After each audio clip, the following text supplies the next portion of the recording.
Jammu Kashmir national conference Pakistani doctor Farooq Abdullah, काजी आवाम जनाब उमर अब्दुल्ला साहब, जम्मू कश्मीर नेशनल कॉन्फ्रेंस बुझो क्या छुड़ा साहब। उसके बाद 15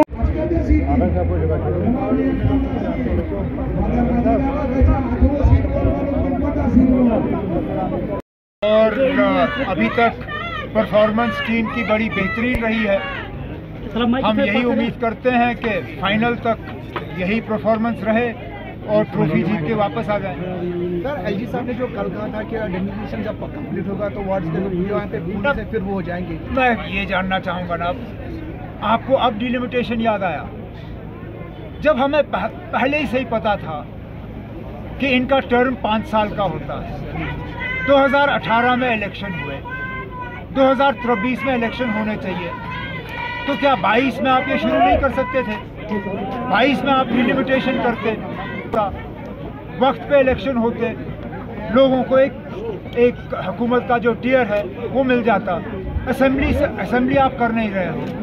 कम से कम जो आपने सुप्रीम कोर्ट में कहा, जो आपने बाकी मुल्कों को दिखाया, जनाब यहाँ 3 टियर सिस्टम है, एक एक करके आपने वो तमाम टियर खत्म किए। मुझे डर इस बात का है कि खुदा ना खास्ता कोई बहाना बना के ये मत हमारा पार्लियामेंट के जो है वो भी इलेक्शन ये खा जाएंगे। ये लोग ना कहने के लिए तो जमहूरियत में भरोसा रखते हैं, लेकिन इनका जमहूरियत में भरोसा जो है वो लखनपुर पे ख़त्म हो जाता है। जमहूरियत का जो है इन्होंने जम्मू कश्मीर में तहस नहस किया है और बदकिस्मती से कहना पड़ता है आगे भी करते आएंगे। और इसमें इलेक्शन कमीशन भी कसूरवार है।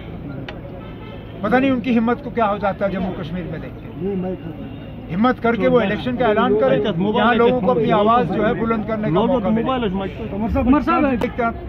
मैं दुकान नहीं चलाता हूँ, मैंने कभी दुकान चलाया नहीं है, क्योंकि दुकान में सौदाबाजी होती है। मैंने कभी सियासत में रह के सौदाबाजी नहीं की है। सियासत की है, सियासत करता हूँ, करता रहूँगा। हुकूमत की है, आज नहीं कर रहा हूँ, अल्लाह ताला ने चाहा तो कभी करूँगा। जहाँ तक रही हुकूमत को गिराने की साजिश, इसमें मुझे और कुछ कहने की ज़रूरत ही नहीं है। अल्ताफ़ बुखारी साहब ने सारा क्लियर कर दिया है कि 2010 में क्या हो रहा था। ये साजिश पहली बार नहीं हुई है। शेर कश्मीर के साथ 1953 से ये सिलसिला शुरू हुआ, आज तक होता रहा है, आगे भी होगा ना। ये कह रहे हैं कि गुलाम हसन मीर की वजह से ही उन्होंने टंगमर्ग में जलसा करा और हुकूमत उस वक्त बन गई है।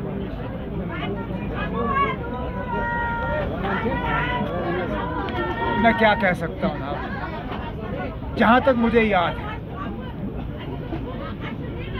टंगमर्ग में कोई जलसा नहीं हुआ। टंगमर्ग में ऑल पार्टी एमपीज़ की मीटिंग बुलाई गई थी। उनको वहाँ ज़मीनी सतह पे हालात जो है वो दिखाए गए थे। लोगों की नाराज़गी जो है उसका थोड़ा सा हम मरकज़ को दिखाना चाहते थे कि यहाँ हालात पूरी तरह से ठीक नहीं है। जलसा मुझे याद नहीं है, ना कोई जलसा वहाँ हुआ। टंगमर्ग जला और बुरी तरह से जला। जलाने वाले कौन थे वो भी अगर अल्ताफ़ बुखारी साहब फिर बताएं वो भी अच्छा होगा, क्योंकि वो भी शायद फिर 2010 की साजिश के साथ जुड़ा हुआ है।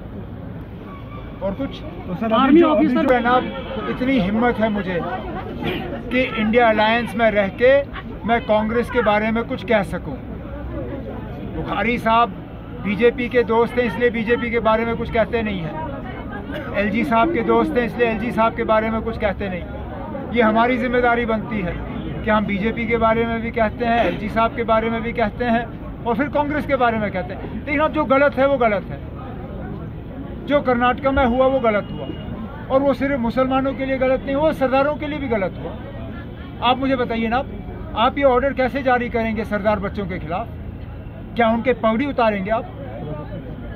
बताएं मुझे, क्योंकि उसमें कहा हुआ है कि आप सिर ढक नहीं सकते, आप अपने कान जो है कवर नहीं कर सकते, कोई हेड गियर नहीं होना चाहिए। क्या कर्नाटक में कोई सरदार बच्चा जो है वो अब इम्तिहान नहीं दे सकेगा? हमारी बच्चियों के साथ तो ये कर्नाटक में पहली बार नहीं हुआ है, और हुकूमत ने कहा ये सिर्फ हिजाब के बारे में नहीं है। ठीक है, नहीं है। सरदार बच्चे क्या करेंगे? क्या उनकी पगड़ी उतारोगे आप इलेक्शन ये एग्जामिनेशन सेंटर में अंदर जाने के से पहले? बताएं ना।